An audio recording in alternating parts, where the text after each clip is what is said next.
je vous accueille ici avec grand plaisir, Greg et Alex.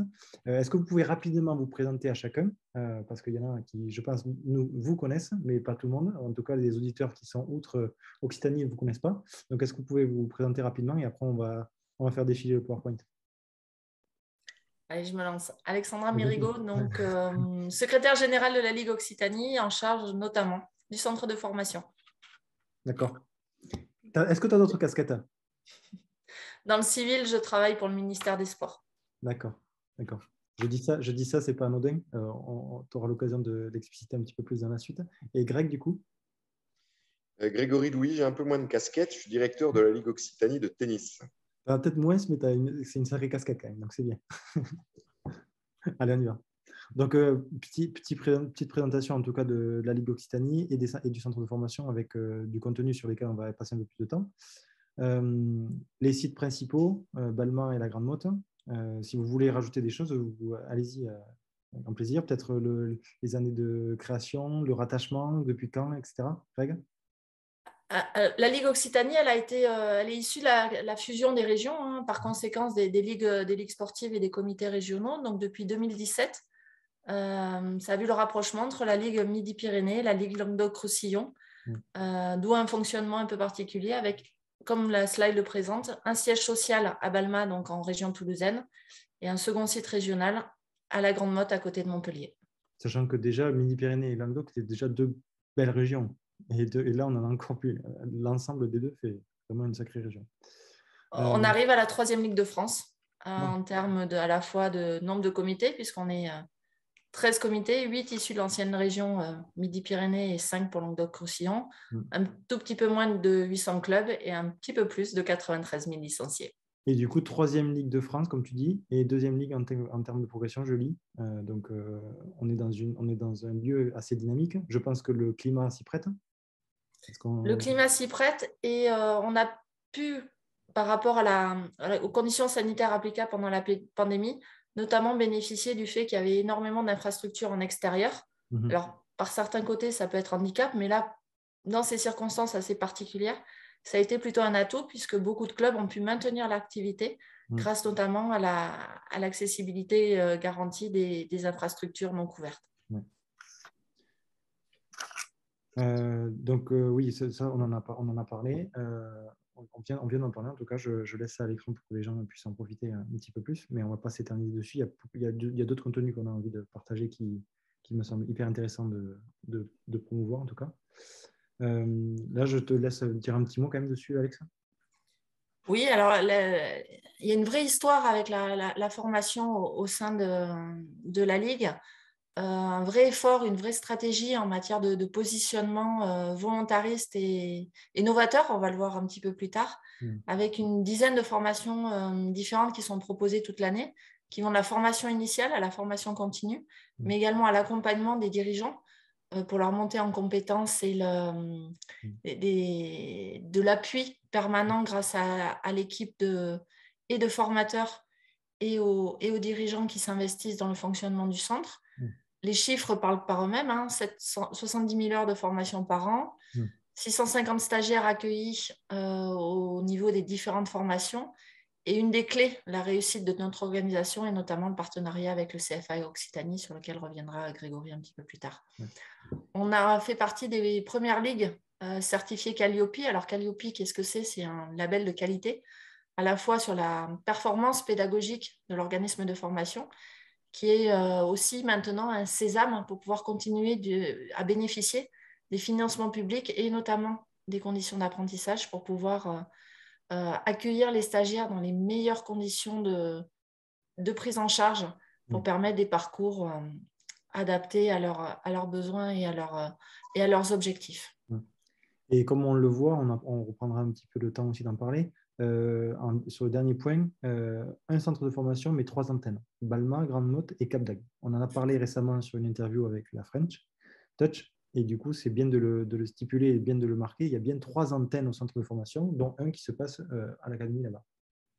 Tout à fait, avec le Balma donc pour la zone toulousaine et la Grande Motte en complément du Cap d'Agde où se situe la French Touch. comme tu l'as dit, beaucoup de choses, en tout cas, qui sont organisées, qui sont partagées sur le territoire, des choses qui me tiennent à cœur.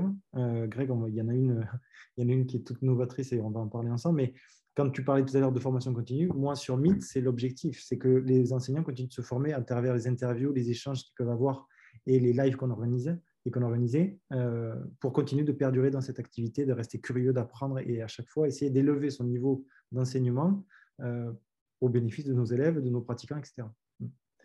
Donc, hyper important. Greg, tu veux introduire cette formation novatrice? Non, je pense qu'on va encore laisser la parole sur à Alex sur nos formations phares que sont le DE et le DES. Et après, on parlera peut-être un petit peu des nouveautés et des particularités de la Ligue Occitanie. Mais je pense que c'est bien d'avoir un petit moment d'éclairage au moment des tests de sélection qui vont bientôt commencer sur le DE et DES, qui est avant tout le cœur de l'activité du centre et au service des clubs de l'Occitanie. D'ailleurs, Alex, tu vas pouvoir me répondre. Le DE, DES, du coup, DE, il y en a sur les 3 antennes. Donc, oui. Cap d'Agde, pas encore, mais du coup, c'est prévu en septembre. À partir de septembre. Et du coup, DES, est-ce qu'il y en a sur les 2 antennes en même temps, une sur 2? C'est Bicite, également, entre Balma et la Grande Motte. D'accord, donc il y a 2 formations DES en même temps. Comme il y a la possibilité, voilà, pour optimiser les déplacements et proposer des formats adaptés. Oui, on a maintenu sur 2 sites le dédoublement, tout en étant coordonné, hein, évidemment, mais peut-être une petite aparté rapide sur l'offre en termes aussi de validation des acquis, qui est une autre voie d'accès au diplôme et qui permet donc, avec une équipe d'accompagnateurs labellisés à la validation des acquis, de permettre d'accompagner des personnes qui pourraient faire valoir des compétences déjà acquises, notamment dans le champ bénévole ou avec des premiers niveaux de certification et qui souhaiteraient opter pour cette voie d'accès aux certifications du tennis indépendamment de la formation. Donc, c'est une alternative qui est intéressante pour des personnes qui ont déjà une expérience, pourquoi pas à l'étranger ou sur le territoire en tant que bénévole, par exemple, et qui souhaitent monter en qualification. Donc, dans ces cas-là, c'est une démarche un petit peu différente qui ne passe pas par la voie classique de la formation, mais qui est sur la reconnaissance des acquis et qui permet d'obtenir un diplôme qui a exactement la même valeur à la sortie, dans une logique de mise en valeur de ses compétences personnelles. On en a parlé sur Meet, justement. Il y a quelqu'un qui est venu en parler, justement. Il a réussi en tout cas, il a validé ses acquis pour devenir DE. Est-ce qu'il existe la même chose pour le DES? Oui. Oui, d'accord. Sur le CQP. Sur le CQP, sur le DE, sur le DES. Okay. C'est une des voies qui est possible pour tous les diplômes qui sont en fait inscrits au répertoire national des certifications reconnus par France Compétences et qui permettent d'exercer contre rémunération. Donc, ça fait partie des modalités qui permettent d'obtenir le diplôme. Et du coup, question chiffres, est-ce qu'on en a souvent, nous, en Occitanie? Il y en a quelques-unes sur du DE, de façon marginale sur le DES. Et je pense que ça va monter en puissance sur le CQP. D'accord. Très bien. Et là, je vois, pour finir cette slide, je vois en bas 3 choses, je pense, très importantes. C'est la préparation au test de sélection. On voit l'importance que ça a d'avoir ce diplôme de DE, DES. Mais du coup, si bien se préparer à ça, c'est hyper important. Et quelque chose qui a vraiment le vent en poupe, c'est le padel. On fera une aparté peut-être tout à l'heure sur les nouveautés que sont les formations paddle. Peut-être terminer là avec le DE et DES sur la slide suivante et après on le verra. C'est vrai que sur le paddle, c'est des formations qui sont en train d'exploser. Donc là, tu en parlais tout à l'heure, Greg, que les tests de sélection arrivaient à grands pas. Donc là, on l'a sous les yeux. Mais Alex, je te laisse détailler tout ça. Oui, grâce à cette slide, en fait, on synthétise un petit peu la présentation de ce qui va arriver en termes de formation, avec une session donc, qui va ouvrir à la fin du mois d'août. On est quasiment sur des années scolaires, hein, avec des inscriptions qui sont ouvertes depuis 2 mois. Qui vont encore pouvoir perdurer jusqu'au 23 mai. Des épreuves de sélection qui vont rapidement se dérouler derrière, début juin. pour permettre ensuite aux candidats retenus et admis sur les différents sites, donc sur les 3 antennes, de pouvoir se positionner, confirmer leur inscription, transmettre tout ce qui va relever de l'alternance, etc., pour être réellement opérationnel à la fin du mois d'août, au démarrage de la prochaine saison sportive.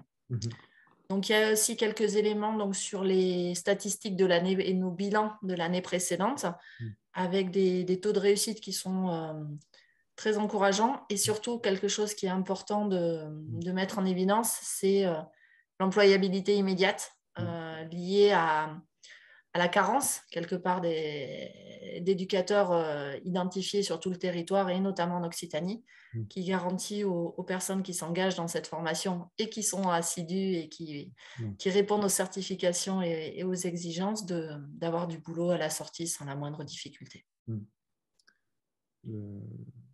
Chose fondamentale. Quand tu passes un diplôme, c'est ce que tu, en tout cas, c'est ce que tu attends, ce que tu espères. Et du coup, pour préciser, les tests de sélection, il y en aura du coup chez nous en Occitanie, enfin côté Balma, et il y en a aussi côté Grande Motte. C'est ça? Non. Tu auras tout au même endroit? Ouais, là d'accord. Le charme, et on dit plus chez nous, chez moi, chez eux, c'est l'Occitanie, et c'est uniquement l'Occitanie. L'Occitanie est vaste, il y a deux grosses métropoles, on dédouble tout, mais on a des contenus communs. Et c'est vrai que les tests de sélection, les certifications sont des moments à l'entrée et à la sortie pour le DE, DES, mais aussi pour le CQP, sont des moments où on veut s'assurer que les profils des candidats sont les mêmes, peu importe où en Occitanie. Et on cherche également à s'assurer qu'au moment de la sortie des diplômes, au moment de la certification, ils aient un niveau minimum qui nous paraisse bon pour mettre au service après en activité dans tous les clubs. Donc, c'est important qu'on fasse tout en même temps, ensemble. Donc, et les tests de sélection et les certifications se passent en même temps. Là, pour les tests de sélection au mois de juin, ça se passera à la Grande Motte. Et ça rassemblera pour le DE les 3 antennes, c'est-à-dire ça rassemblera l'antenne de Balma, de la Grande Motte, mais également celle du Cap d'Agde avec la French Touch, pour que voilà, sur l'Occitanie, on puisse proposer la même prestation à tous nos clubs. Super, super. Ensemble. C'était un travail d'harmonisation assez fastidieux. Hein. On n'a pas réussi comme ça du jour au lendemain parce qu'on avait des histoires différentes entre la Ligue Languedoc et la Ligue Midi-Pyrénées. Mais on a réussi à tirer sans doute ce qui était le meilleur des deux ligues, de faire un petit état des lieux et de pouvoir proposer voilà, une formation adaptée avec un même contenu pour les 3 antennes sur le DE et les 2 antennes sur le DES. Vu que tu as le micro, Greg, je te laisse enchaîner. Oui, bon, vous avez vu déjà qu'Alex, en tant qu'élu, elle connaît la partition parfaitement. Hein, donc, c'est très bien, très appréciable. D'avoir un président de ligue et aussi Philippe Bellou, qui était un ancien responsable aussi de formation. Et Alex, qui, de par toutes ses casquettes, peut nous aider, nous guider, nous accompagner, nous faire valider certains projets. C'est quand même une valeur ajoutée pour qu'on puisse avancer et faire que le centre de formation de la Ligue Occitanie se situe dans les 2-3 centres de formation les plus, je pense, performants, volumineux au niveau du territoire français. Donc, on en est fiers. Et je pense que le fait que depuis 23 ans, le centre de formation existe montre qu'il y a une certaine qualité qui est faite au sein de notre centre de formation. Donc, ça, c'était la première chose. Alors, c'est une petite transition pour parler peut-être des nouveautés, parce que c'est vrai que si on veut évoluer, répondre un petit peu aux tendances et à la société qui évolue, il faut aussi que nos formations évoluent. Donc, il y a 2 choses très nouvelles. Hein. C'est le paddle. Donc, dès l'instant que c'est une terre de paddle, hein, l'Occitanie. Hein. Donc, c'est là où il y a un maximum de pratiquants en France. Donc, on s'est dit, dès l'instant que les diplômes nous ont permis, l'architecture des diplômes nous a permis d'organiser un diplôme pour exercer dans le padel, était un vrai spécialiste. On a foncé, hein, on a été la première Ligue de France à foncer sur ces dispositifs. Alors, je dis ces dispositifs parce que vous en voyez un à l'écran. La finalité, c'est d'avoir le titre à finalité professionnelle, hein, une formation lourde, hein, de 240 heures, mais qui te permet de vraiment te spécialiser et d'avoir une valeur ajoutée sur l'enseignement du paddle. Il faut un certain niveau minimum, être dans le premier tiers des classés français. Ouais. Et la finalité, c'est d'avoir ce diplôme, parce qu'à terme, peut-être simplement ce diplôme sera reconnu pour l'exercice du paddle. Sachant que même si la Fédé couvre le paddle, c'est quand même sur le terrain deux activités un peu différentes, avec des règles et des logiques différentes, des tactiques différentes. Donc évidemment, un contenu de formation qui doit être différent.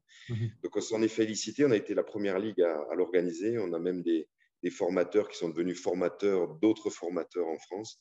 Donc le TFP est parti l'année dernière, au mois d'octobre dernier, et on a fini la première session il y a très peu de temps, là, il y a une quinzaine de jours, avec la première promotion de 25 stagiaires qui ont obtenu leur diplôme. Il y a aussi ce qu'on appelle le DFMP, c'est le diplôme pour les moniteurs de tennis qui sont déjà diplômés, qui ont déjà suivi une petite formation et qui peuvent se faire certifier pour montrer qu'ils ont aussi également des compétences dans le paddle.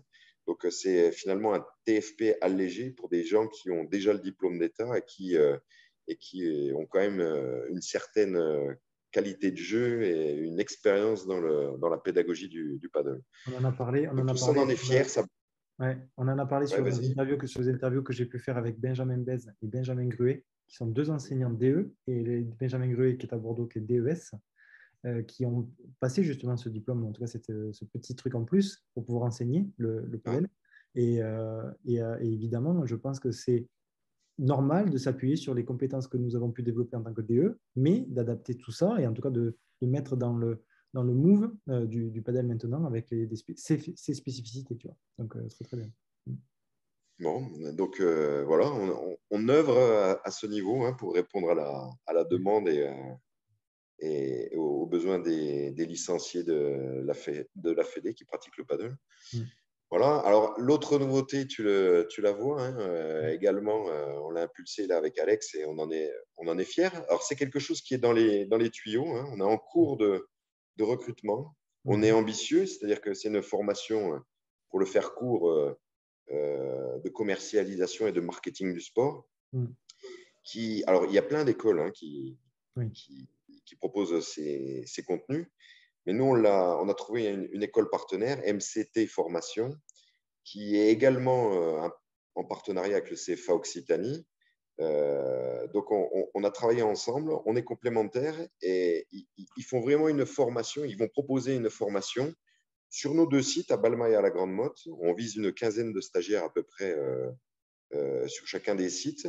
On vise à ce que on puisse se préparer à des spécialistes du marketing, de la digitalisation, de la communication, du recherche de mécénat, de sponsoring, qui pourraient aider les clubs à l'avenir et qui nous permettraient d'évoluer et d'avoir encore d'autres projets. Donc, on ouvre cette formation, on y croit. C'est une évolution un petit peu du monde associatif à l'heure actuelle.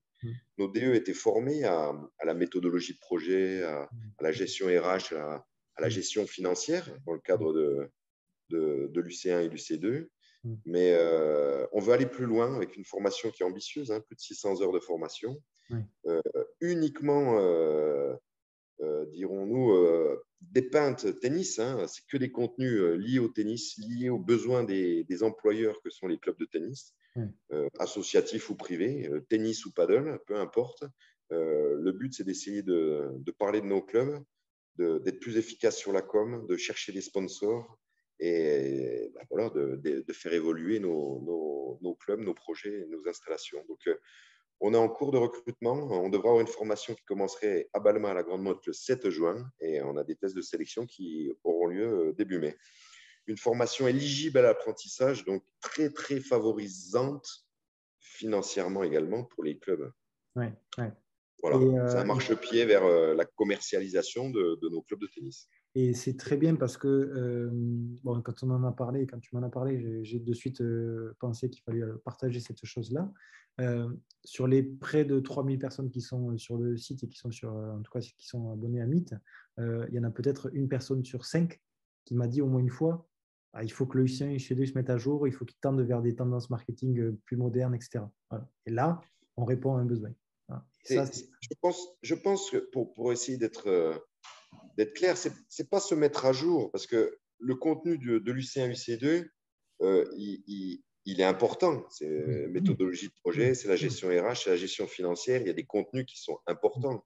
Ça, c'est un complément. C'est-à-dire que c'est pour aller plus loin, c'est pour être encore meilleur. C'est pour essayer de faire évoluer nos structures, nos activités. Et je pense qu'il y a peut-être de la place. Alors, les publics, ça peut être des jeunes voilà, en recherche d'emploi, mais ça peut être également des enseignants diplômés d'État ou des brevets d'État qui veulent faire évoluer leur métier. Ça peut être des bénévoles qui veulent également voilà, peut-être œuvrer sur ces missions-là, en interne de leur structure. Donc, on ouvre la porte à beaucoup de personnes possibles et on t'en dira plus dans 6 mois pour voir comment les gens, les clubs digèrent cette nouvelle formation, mais on y croit. J'essaierai d'interviewer un ou une personne qui sortira de formation et qui viendra nous raconter un petit peu son parcours, ça serait super. Ouais. Ça peut être une suite de cette présentation. Ah oui, avec grand plaisir. Avec grand plaisir. Retour rapide sur l'organigramme. Est-ce que vous voulez passer un peu de temps? Je te laisse conclure, Alex, avec toute l'équipe. Ouais, c'est l'équipe hybride, on va dire, qui mélange des cadres techniques, des élus, des formateurs et qui permet d'avoir cette ouverture aussi quelque part pour avoir quelque chose qu'on essaye de rendre le plus complet et le plus cohérent possible dans une logique de progression, de montée en compétences, mais aussi de diversification pour essayer de répondre aux besoins qui nous remontent du terrain et pour lesquels un de nos objectifs est d'essayer d'apporter des solutions rapides dans certains cas ou à moyen terme pour d'autres, avec les durées des formations variables en fonction des projets des uns, des unes et des autres. Donc voilà, c'était une façon de montrer la complémentarité en fait de l'organisation avec le développement, avec les cadres techniques, avec les personnels administratifs aussi qui sont au soutien pour faciliter la collaboration avec le CFA et puis le pilotage par les élus inhérent à toute structure associative, même importante comme celle-ci. Oui, bien sûr. Si, tu vois, Anto, là, sans le vouloir, tu vas nous faire peut-être… tu nous as fait une remarque qui nous servira. On va changer ce mot organigramme en haut à gauche, là, parce que ça fait très… mais c'est vraiment une équipe, c'est ce qu'a dit Alex. On a la chance en Occitanie ces 10 formations qu'on propose. C'est nous qui les portons, c'est l'équipe qui les pilote, c'est 24 cadres techniques, c'est 8 CED, c'est des dirigeants, hein, on l'a vu, Alex et Philippe essentiellement. Mais on s'appuie sur nos forces vives, sur nos ressources humaines pour pouvoir organiser. Et la complémentarité des uns et des autres fait qu'on peut avoir des formations totalement différentes. On a des joueurs de paddle, on a certains qui ne le sont pas, il y en a qui ont plus de spécialités. Et franchement, on arrive à équilibrer autour de cette cinquantaine de personnes, d'équipes, et c'est surtout pas un organigramme. Oui, c'est pour ça. Oui, même si c'est écrit en haut à gauche, on l'enlèvera après la vidéo. on changera, on adaptera. Bon, en tout cas, merci. Merci d'être passé sur Meet. Merci d'être venu présenter tout ça. J'espère que ça donnera des idées et des envies pour ceux qui habitent en Occitanie ou même ceux qui sont outre Occitanie de venir chez nous. Enfin, chez nous, tu vois, quand je dis chez nous, c'est du coup toute l'Occitanie. On accueille. On accueille avec grand plaisir. En plus, il fait très beau chez nous. On sait faire, ouais. Donc, merci en tout cas pour le moment passé et ça sera avec plaisir de vous revoir pour d'autres sujets hyper intéressants sur le thème de la formation. Merci à toi, Anthony. Merci, Anthony. Merci, Alex. Bonne soirée, Alex.